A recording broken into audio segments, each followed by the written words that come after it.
In the realm of true crime, we often find ourselves grappling with the unfathomable depths of human behavior. In this chilling exploration, we delve into the enigmatic minds of three individuals who embarked on a harrowing path of violence and self-destruction.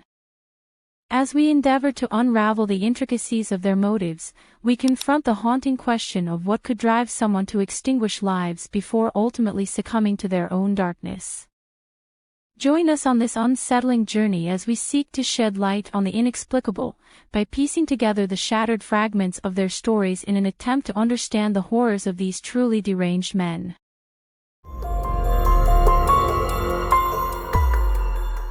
This video was created for educational purposes only. Stacy Sutera was a 37-year-old teacher from Canfield, Ohio, which is a small suburban town located on the western end of the Youngstown metro area. She was a single woman that had one daughter of her own. She wasn't involved with anyone romantically and didn't have any known enemies. So when she came out of a local grocery store on March the 26th of 2010, to find her car had been keyed, it was kind of a big shock. And little did she know it at the time, that this was only the very beginning of a multiple years-long nightmare. Then, just 3 months after the first incident, the superintendent of the Columbiana School District began receiving emails about a website that featured the teacher in a sexual manner, explicitly listing Sutera as an escort and sex worker. The anonymous email writer also began to send messages to Sutera, threatening that they were going to ruin her reputation as a well-liked teacher, and they would sign off on each message as, "Your enemy for life." Sutera, not having any idea who could be behind the vulgar acts, went to the Canfield Police Department for help. And on July the 29th of 2010, the Canfield Police Department officially took and filed a detailed report about the malicious internet harassment that was taking place against Sutera. Soon after Sutera filed the police report, she began receiving harassing prank calls, and also someone would scratch derogatory slurs on the door of her car. In the midst of all the madness, Sutera would contact one of her friends to lean on for support. The friend she contacted went by the name of Robert McLaughlin. The pair had been pretty close for the past 15 years. Robert was a 62-year-old retired U.S. postal employee, and he was from Painesville, Ohio. And in the early months of 2010, Robert would work up the courage to ask the young and single teacher out on a date.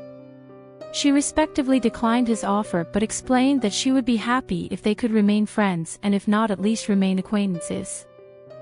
Sutera would tell friends that Robert took the rejection very well, stating that it didn't seem like the old man was hurt or harbored any type of hard feelings about the situation. It seemed like the friendship had remained solid, and Sutera had no concerns and never thought for a second that Robert had been the one who was responsible for the campaign of hate against her. But then, in the first week of September, in 2010, Sutera would receive a used fake condom through the mail. They were commonly sold online as a gag joke, usually purchased by people seeking to play pranks on friends, or for people seeking revenge on ex-partners. Then, just a few weeks later, some of Sutera's fellow employees started receiving business cards in the mail. The business cards advertised and exploited Sutera in a sexual manner. Even though everyone was aware of the harassment and knew the cards were totally fake, there was one real problem with the cards. They showed her real name and address, so if the cards got into the hands of a stranger, it could turn out dangerous for Sutera, especially given that she lived alone with her daughter. But that was far from the worst of it, because December 1st, 2010, things would take a really dark turn. Because on that day, Sutera would find her beloved dog dead. Yeah, you heard that right. Dead. Her crazy stalker actually went as far to poison the dog to death. And if she is like most dog owners, then that dog was more than likely considered a family member. What kind of sick and twisted person kills somebody's innocent dog? Like, really, that's just wrong. After the dog was murdered, police knew they had to do something, so they ramped up their investigation, and found out who had bought and ordered the used condom offline. And not only that, after doing a little more digging, they were able to figure out who had created the malicious website. And after uncovering the sicko that been causing Sutera all this trouble, they went ahead and informed Sutera of her stalker. And it was quite shocking for the teacher, to say the least. It had been no other than her good friend of 15 years, Robert McLaughlin. It turns out that Robert didn't take too kindly to the rejection after all. And on December the 8th of 2010, detectives with the Canfield Police Department obtained a warrant and searched the home of Robert McLaughlin. The investigators would uncover the phony escorting business cards, information linking him to the website, a mailing list of Sutera's colleagues, and photos of Sutera herself. And then, the very next morning, detectives would come back to Robert's residence. But this time they would have a warrant for his arrest. Robert McLaughlin would be arrested on charges of pandering, obscenity, and menacing by stalking.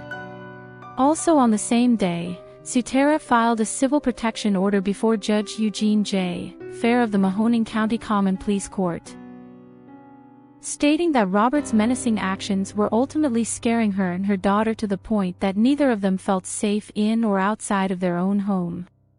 She would go on to inform the judge that he had her home address, knew her schedules, habits, and that they lived alone, and everything there is to know about her and her daughter, making them a very easy target for an act of violence.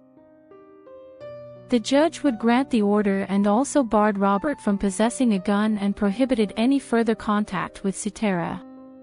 This order would take effect immediately and remain in effect until July of 2015. In her affidavit, Sutera wrote the following: Robert's actions are clearly designed to cause me mental illness and fear of physical harm. I live in constant fear, my dog has been killed, and my daughter and I are in danger. Robert would go on to plead guilty in a Mahoning County court to his stalking charge and be sentenced to just 6 months in jail, which many find is a pretty light sentence for all the damage he caused. Sutera rightfully still felt that he posed a real threat to her and her daughter's well-being, but it just seemed as though no one was taking any real action to protect them. So on January the 8th of 2011, Sutera would file a civil suit against Robert, claiming the infliction of emotional stress and invasion of privacy. Sutera was asking for a whopping $1.5 million in damages. Then, in the beginning of 2011, a Mahoning County grand jury would indict Robert on felony charges of pandering, obscenity, in 3 counts of possessing criminal tools. Robert would plead guilty, and on November the 29th of 2011, and he would be sentenced to only 5 years of probation, a $2,500 fine, 500 hours of community service, and he would have to enroll in an anger management program, and he would also have to register in the county as a Tier 1 sex offender. Sutera, along with her family and friends, were obviously appalled by the judge's ruling, leaving Sutera to feel completely helpless. Sutera knew without jail time, Robert would be free once again to continue his mayhem. He was free to continue to make good on his promises, and now he had even more reasons to want to hurt her. By indicting him and letting him walk free, all the courts really did was took a walking time bomb and turned him into a nuclear warhead. Clearly, the man should have been locked up. That he was a danger to not only to Sutera, but to society as a whole. And how he wasn't charged for killing her dog is beyond me. But, because the justice system failed to do their job for a third and what would be their final chance to properly protect Sutera, led to the chilling discovery on February the 8th of 2012, when a neighbor of Stacy Sutera found her lifeless body lying outside her Carriage Hill apartment. She had been shot once in the head at close range and died instantly. Investigators say that Robert had been waiting for her to leave her home for work on that fateful morning. On the same day, the Mahoning County judge issued a warrant for the arrest of Robert McLaughlin for first-degree murder. But that warrant would never be served, because the very next day, investigators would find the dead body of the 64-year-old next to his mother's tombstone. He would cowardly take his own life with the same gun he used to take the life of Stacy Sutera. Number 2. Dr. Timothy Jordan. 49-year-old Dr. Timothy Jordan was a well-respected trauma surgeon that worked at the Erie County Medical Center in Buffalo, New York. He had a lot of achievements and was very successful in his early years. After high school, he joined the U.S. Army and became a military weapons specialist. After serving in the military, he would go on to graduate from the University of Buffalo Medical School, and in 2004, he was certified by the American Board of Surgery. His colleagues considered Dr. Jordan to be a very gifted surgeon, who was responsible for saving countless lives. He was well respected and well liked amongst the medical community of Buffalo, New York. But that all would change in the early months of 2012, after an unexpected break-up with his girlfriend and former colleague and housemate, Jacqueline Wisniewski. Jacqueline Wisniewski was a 33-year-old administrative assistant at the Erie County Medical Center. Jacqueline and Dr. Jordan shared a home together in Lakeview, New York, but Jacqueline would suddenly move out after having the strong feeling that Dr. Jordan had been unfaithful and had been cheating on her with multiple women. After the breakup, Dr. Jordan would begin his downward spiral into madness. The doctor wouldn't take the breakup lightly and refused to accept that she no longer wanted to be with him, and he started to lose his grip on reality. Soon after the breakup, he began showing unhealthy signs of a mental disorder known as obsessive love disorder when he began stalking Jacqueline. Obsessive love disorder, or OLD, is a proposed condition in which one person feels an overwhelming obsessive desire to possess and protect another person, sometimes with an inability to accept failure or rejection. Symptoms include an inability to tolerate any time spent without that person, obsessive fantasies surrounding the person, and spending inordinate amounts of time seeking out, making, or looking at images of that person. Symptoms also include relationship controlling behavior, extreme jealousy, falling in love quickly with new people, feeling the need to protect the person you're with, even if it means lying, stealing, or engaging in other risky or harmful behaviors, the inability to tolerate time away from someone. Low self-esteem, monitoring the other person's actions, overwhelming attraction to one person, possessive thoughts and actions, repeated messaging via text, email, or phone calls, threatening the other person if they leave, and last but certainly not least, stalking.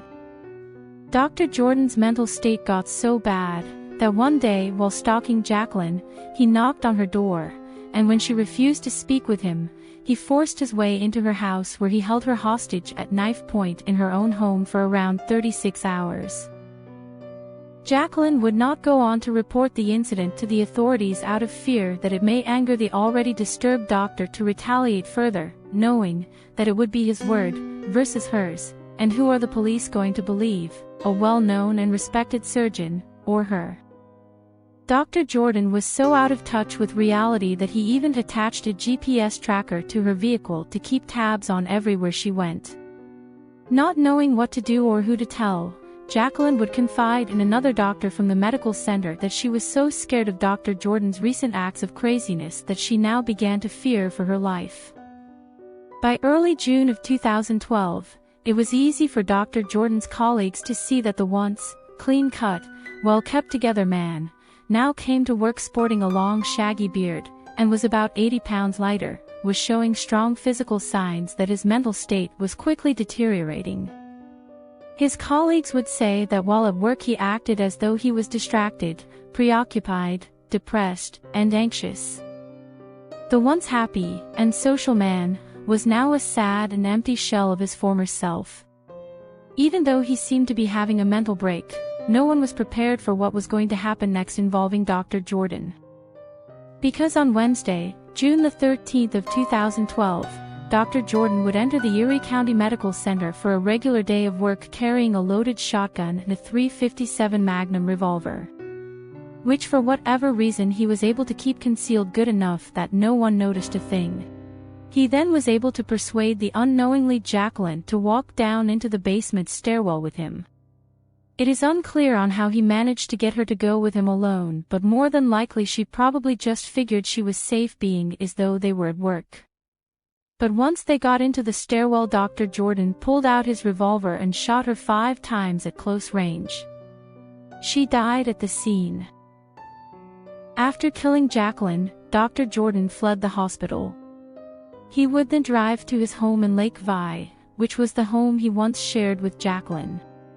His surveillance showed him entering his home, and then 4 minutes later, exiting the house, and walking into a path that led into the woods behind his home.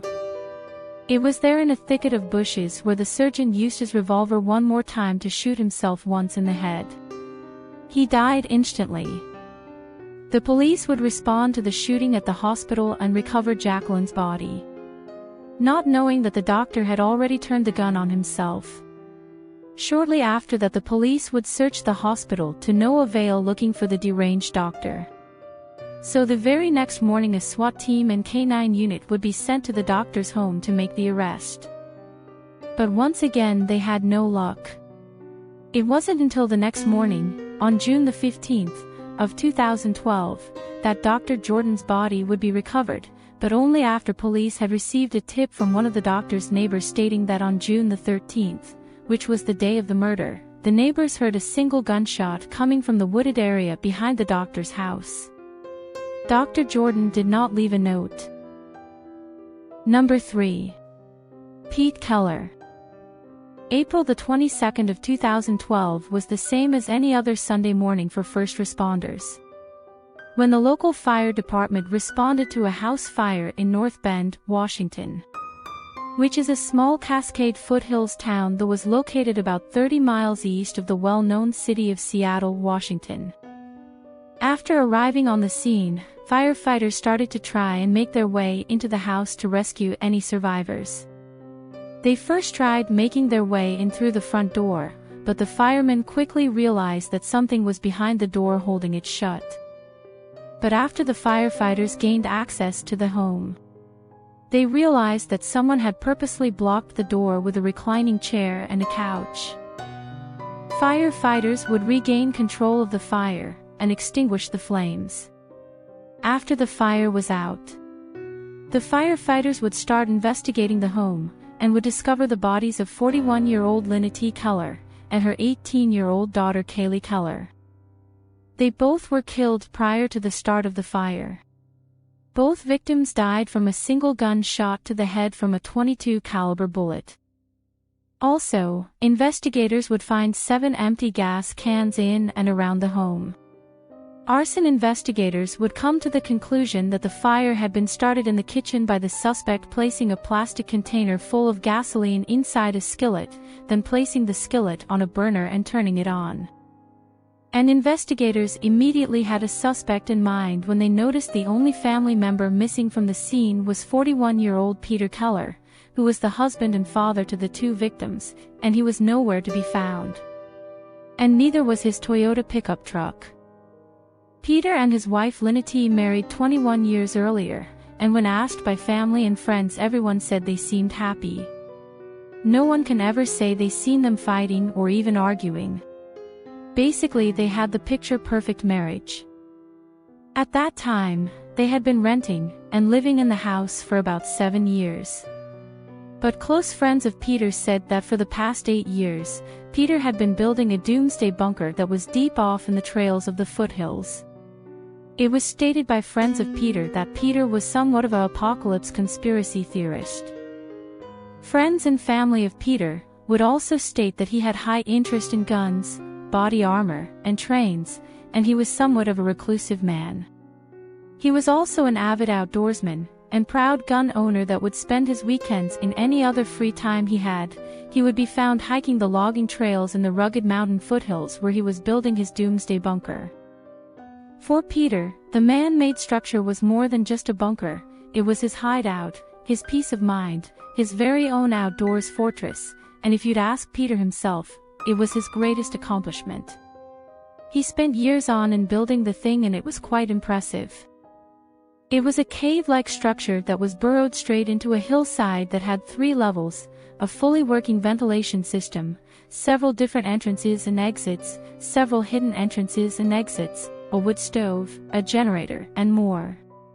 And he also had a name for his little hideout. he called it Camp Keller. The King County prosecutor would officially charge Peter Keller on April the 25th of 2012 with 1 count of arson and 2 counts of first-degree murder. And then, on April 27th of 2012, an informant would call the police department and inform them of an abandoned pickup truck parked on Rattlesnake Ridge trailhead. After investigators arrived at the trailhead, they confirmed the pickup truck belonged to Keller. Police would notice muddy footprints on the trail and follow them. The prints would lead investigators straight to Keller's hideout bunker. But officers would make the decision to not go in for the arrest with only a couple of men. Which is probably for the best, considering that Keller owned plenty of firearms and had a boatload of ammunitions. And not to mention, he wasn't mentally sound, being he just murdered his family in cold blood. But the very next day, on April the 28th of 2012, at around 5 p.m., a group of Seattle police officers and a SWAT team that consisted of 30 team members surrounded Keller's makeshift bunker. They knew Keller was inside of the bunker because they could smell smoke coming from his wood burner. Speaking from a loudspeaker, the officers ordered Keller to surrender and come out without a fight.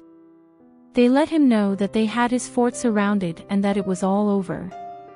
They didn't want to enter the bunker because they figured that Keller was heavily armed and had nothing to lose.